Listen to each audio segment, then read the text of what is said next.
Change பண்ணணும். இந்த போர்டை பொறுத்த வரைக்கும் ஒரு தடவை ஸ்டோர் பண்ண ப்ரோக்ராம் இதுல இருக்கும். இன்னொரு ப்ரோக்ராம் அப்லோட் பண்ணீங்கன்னா இதுக்கு முன்னாடி அப்லோட் பண்ணது எரேஸ் ஆயிடும். ஓகேவா? மெமரி கார்டு மாதிரி பண்ணுங்க. மெமரி கார்டு மாதிரி இல்ல, ஒரு ப்ரோக்ராம் இத அட் டைம்ல ஸ்டோர் பண்ணும். ஓகேவா? இதுல என்ன ப்ரோக்ராம் ஸ்டோர் ஆயிருக்குன்னு நம்மளால ரீட் பண்ண முடியாது. ஓகே, இது எல்இடி பிளிங்க் இருக்கா, சைலண்ட் இருக்கா, அவுட்புட் பார்த்தா கண்டுபிடிக்க முடியாது. ஓகேவா? சோ அதனால நீங்க ப்ரோக்ராமை சேவ் பண்ணும்போது கரெக்ட்டான பேர் கொடுத்து சேவ் பண்ணனும். கரெக்ட்டா அப்லோட் பண்ணிருக்கோமான்னு செக் பண்ணிட்டே இருக்கணும். ஓகே, சோ பவர் பேங்க் நான் இங்க யூஎஸ்பி ல கொடுத்திருக்கேன், இதுல எடுக்கலாம்.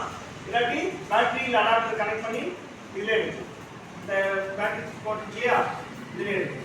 ஓகே, நெக்ஸ்ட் சிக்னல் போர்ட்டுக்கான கனெக்ஷனோட வாங்க. எல்லாரும் சிக்னல் போர்ட் எத்தனை எல்இடி யூஸ் பண்ணோம்? 3. என்னென்ன கலர்? சரி, என்னென்ன ரெட்டுக்கு என்ன பாசிட்டிவ் நெகட்டிவ், ஒவ்வொரு கலருக்கு என்ன பாசிட்டிவ் நெகட்டிவ் உங்க கோட பார்த்து சொல்லுங்க. உங்க கோட பார்த்து அதே மாதிரி ப்ரோக்ராம் பண்ணுவாங்க. இங்க பாருங்க, நான் கோட அப்லோட் பண்ணுவேன். நீங்க கனெக்ஷன் தப்பா கொடுத்தீங்கன்னா I will not fix it. நீங்க தான் திருத்திக்கணும். நீங்க தான் கண்டுபிடிச்சு என்ன ஃபால்ட்ன்றதை செக் பண்ணணும். ஓகேவா? So I give you 2 minutes time. ஒருத்தரா செட் பண்ணிட்டு வாங்க.